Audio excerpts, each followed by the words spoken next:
We are off the row, and we are joined by a very good friend of the program. He is a CBS Sports senior writer. He is host of the Pick Six podcast. He is a longtime friend of the program. He is Will Brinson. Will, brother, great to see you, dude. How you feeling? Jim, what's up, man? It's good to be here. It's not hot in Las Vegas, but that's okay. It's not hot, it's not dry, but it doesn't suck. It's all good. Oh, it's great. No, it's fantastic out here. Don't come at us, man. We're not complaining. We're very happy. No one would ever complain about being at the Super Bowl, much less on the Strip in Las Vegas at a CBS Super Bowl, also streaming on Paramount Plus, if the people didn't know.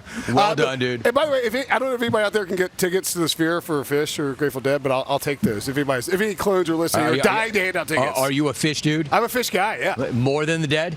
Yeah. Fish before Dead, but love both. Dude, what are you listening to these days besides the Fish and the Dead? Taylor Swift and Usher on repeat. Of course. Streaming on Paramount Dude, Plus. how stressed are you that she's going to make it on time? I feel like there's she has better odds of making it from Tokyo to the Super Bowl in Las Vegas than I do for making it to my hotel room to this hit on time. So, I you feel like I know that's true, dude. What do you mean you feel like that? I take that bet all day long. But if I can get here, then Taylor can get here. I think she'll be all right. I mean, I know our colleague John Breach had an article, and I think the Associated Press reported it, but the hardest part for her about getting here is the parking spot for her PJ. So it's got to be a real big jet, dude. Yeah, that's everybody will already be in the parking lot. And apparently, but is there not a reserved spot? Apparently, it can't get from. I know, right? Shouldn't there be? Like, doesn't Kelsey have some doesn't he get a comp spot? Doesn't the NFL? Yeah. Is she not the most important person here this week? Come on. She is. How do you not clear out the airport for her? Dude, on media day yesterday, it was the only times the place looked crowded the entire time was when Mahomes and Kelsey were next to each other, and they both got peppered the entire time with Taylor Swift questions. And for those who did not see, generally he's not there at the end of games to address that, understandably. How did he deal with that last night? I thought he handled it fine. I mean, he talked about it, but kept it kind of low key. I mean, somebody even asked him if he was going to. Is there another ring on the if you get this ring, which ring are you more worried about? Clever. It's like the Super Bowl ring. Yeah, he's like, I think I'm going to focus on the Super Bowl ring before I worry about that other ring. Like anybody. Will, did you ask that question? I did not, Jim. Are you sorry that you didn't ask that question? Do you wish that was your question? A little regrettable. Yeah. Like I'd like to see Travis Kelce's disdain when I asked him if he was going to propose to Taylor Swift after the Super Bowl, win or lose. Will Brinson joining us. Having fun as always. All right, well, let me jump into this. Kyle Shanahan wins a lot of games, but there's this perception that he can't win big games. How fair is that rap? I mean, it's fair in the sense that for a period of – this is just what we do. It's fair in the sense that this is what we do. Remember, I mean, before Tom Brady ripped off those 3 Super Bowls to close out his New England career – there was talk that the Patriots and Tom Brady can't win outside of Spygate. Funny. And he was down 28-3 to Kyle Shanahan. And it looked like well, here it is again. Tom Brady's going to be done. Jimmy G's going to take over in New England, and this is going to be the end of his run. And instead, he rips those wins off. And we've seen this with Mahomes never got it because he won so fast, right? Aaron Rodgers got it a touch, but he won so fast you never heard it. And it's all about winning. The quicker you win, the less pressure you get put on you. But Kyle's got 28-3, and he wasn't even the head coach, but he still gets labeled that because he was such an offensive mastermind for Dan Quinn. He's got the 10-point or 11-point loss to the Chiefs. He's got the 10-point loss that the people don't talk about enough against Stafford and the Rams, and then and now he's got this game. There is no person in Vegas with more pressure on them for this game for Super Bowl 58 than Kyle Shanahan. Did he? He sure didn't seem like he was wearing that last night, though, did he? No, I mean I think he's got the fortunate life experience of having his dad, who won 2 Super Bowls, but won them at the end of his run. Won them with the final 2 years of Elway's career. And so his dad went through all of this and understood that it's hard to win Super Bowls. We are jaded and spoiled by Tom Brady and Patrick Mahomes back-to-back ripping off. I mean, Patrick Mahomes is basically 2 plays away from being in 6 Super Bowls to start his career. Tom Brady won 7 Super Bowls. I mean, these guys span – there are a lot of people listening to this show, watching this show on CBS Sports Network that are weren't alive before Tom Brady started playing football. And so you have this just guys who just win and win and win, and it's been dominated for 26 years. Will, it's always been this way, but it's never more so than right now. It's so absurd. It's almost like it's better not to get there than to get there and lose it, because then you're a chump. Yeah. And it's absurd. Yeah. It's absurd. If you get there, like, but that said, this guy has to win this weekend. That said, this guy has to win. It'd be like if the Bills back in the 90s got there a fifth time. It's like, look, okay, you're better off losing the championship game at this point than you are getting to the Super Bowl. You know, like Kyle, the pressure. We always say, we're like, well, let's not make too much of one game. But it is the one game that matters, and we end up making that much. It means that much more once we get further away from it. Especially to him this week. So let me ask you this. The 49ers have started slowly in both playoff games. What do you think that's about? And if they do it again this weekend, will they have any chance? So I think we can kind of look at it in two different ways, right? Look at the Packers' slow start as Kyle kind of screwed up because he game scripted that whole offensive game plan to Deebo Samuel. And when Deebo got hurt, they didn't have any answers offensively and had to really kind of rally and figure things out to win that game. And then against Detroit, I just think the Lions were not being given a chance. They were a much better team than people expected. And Kyle maybe again kind of game plan, all right, let's not focus in on Deebo because he's banged up. Let's try and run it with Christian McCaffrey. They couldn't get that going. And then you saw them, they come out in the second half, boom, boom to Deebo, 2 quick plays, and all of a sudden they're right back in the game. So I think it's all about that early scripting.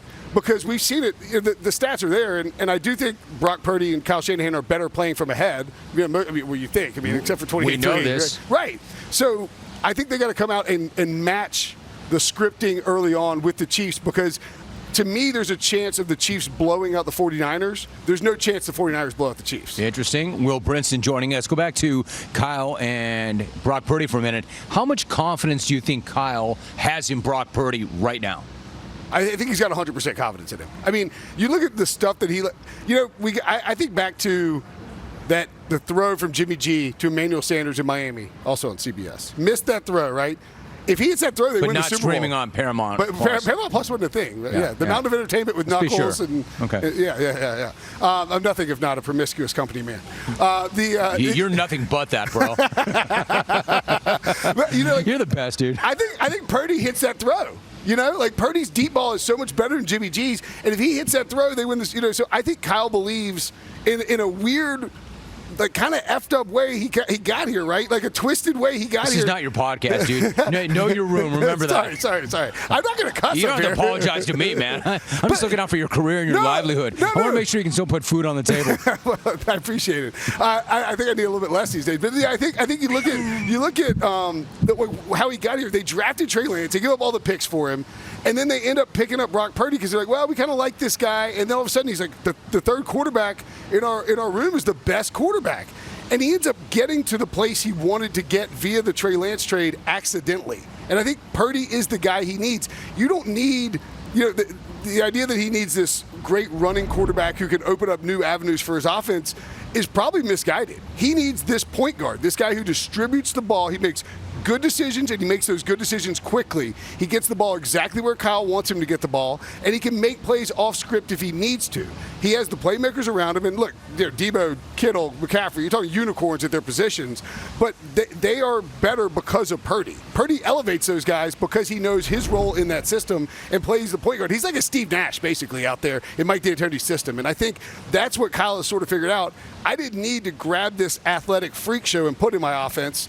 I needed to find a guy who's perfect for my offense. Will Brinson joining us. Will, I say this not as a throwaway at the end of the interview. I am really, really, really curious how you see this game. What is your lean? How are you playing this game? I've talked to you all year long. We know how hard it is to pick games. I mean, it's virtually impossible ATS now these days in the NFL. But this game in particular, how do you see it? How are you playing it? I think everybody, it feels like everybody's on the Chiefs. Everybody's on the Chiefs, which worries me a lot. Because the same thing. I'm on the Chiefs. I think the Chiefs, the thing, it is weird. And I heard what was it, like some argument about like who's the favorite here. The Niners are the favorite. I mean, that's ipso facto. Dude, the line's not moving at all. It's not budging at all. And what is that? It's weird because we've seen 3 previous Super Bowls. We had Niners and Chiefs previously, I believe. Eagles and Chiefs, and Patriots and Seahawks. Those are the only 3, I think, where they crossed through 0 and another team was favored. It ended up not really. Sorry, Broncos and Seahawks. I'm sorry, that was the other one, and not the 49ers and Chiefs. But we've seen these games where it's crossed 0. I think it just means that Vegas doesn't really know either. Because we have a 49ers team, Jim, that's been better than the Chiefs all season long. Uh-huh. They are the better team. They're more well-rounded. They have more playmakers on both sides of the ball. But the Chiefs have Patrick Mahomes and Travis Kelce and Andy Reid, and they flicked a switch once the playoffs started and became good on offense and have a defense that can slow down the Niners. And look, I'll give credit to my boy Pete Prisco. He said at the beginning of the playoffs with the Niners, if you can block them, you can beat them. And the Packers blocked them, the Lions blocked them, and if the Chiefs could block them and force that Niners secondary to hold up, I think the Chiefs win the game. I think it's low scoring. I'll say 24-21. All right, Will Brinson joining us. Before you go, you mentioned the Broncos. Let me ask you something. Russell Wilson, is he, and this seems absurd, but you were talking about this on your podcast, is he still a lock for the Hall of Fame? I think it's fascinating, It's right? fascinating. Have you ever seen a case where a guy was just a Hall of Famer and then backed himself out of the Hall of Fame? Dude, they were measuring him for the coat. It was a done deal. If he completes that pass, if Malcolm Butler doesn't pick that pass off, it's a stone cold lock. And now he's moonwalked out of the Hall of Fame. I've never seen that before. Yeah, how do you explain it? I can't. His play or something else? I think it's this idea that, well, I think one, that Russ's personality sort of off-puts. This is what I'm asking. How much of it is about that? Well, I mean, you remember those stories? I can't remember if it was Seth Wickersham or who it was, but the story about Russ and Sherman and all those dudes having to do this Hawaii retreat where they bonded around a campfire to try and hash things out and fix the Legion of Boom, and it just didn't work. I mean, that was a budding potential dynasty with a young quarterback, a great run game, and one of the all-time great defenses, and it blew up because of the personalities involved, which is crazy considering how well Pete Carroll kept things together at USC, and Pete kept things going. But that trade, I mean, the Seahawks killed the Broncos in that trade, and then the contract extension on top of it, and now Russ is. You like that? You like that, dude? Tight. You like that's that? Tight. That's How tight. you like that's that? Tight. That's tight. How you like that? Russ is persona non grata. I mean, it's unbelievable. I made that happen. That was very nice. Very you like nice. that? I did that for you, Will. I appreciate that, Jim. You're welcome, man. Finish the thought real quick. No, I mean, I just think Russ is persona non grata, and it's obvious the Broncos are going to cut him. That's tight too. There's no telling. There's no telling. You like that? That's better. You like that? That's better than fish. That is better than fish. Who's gonna?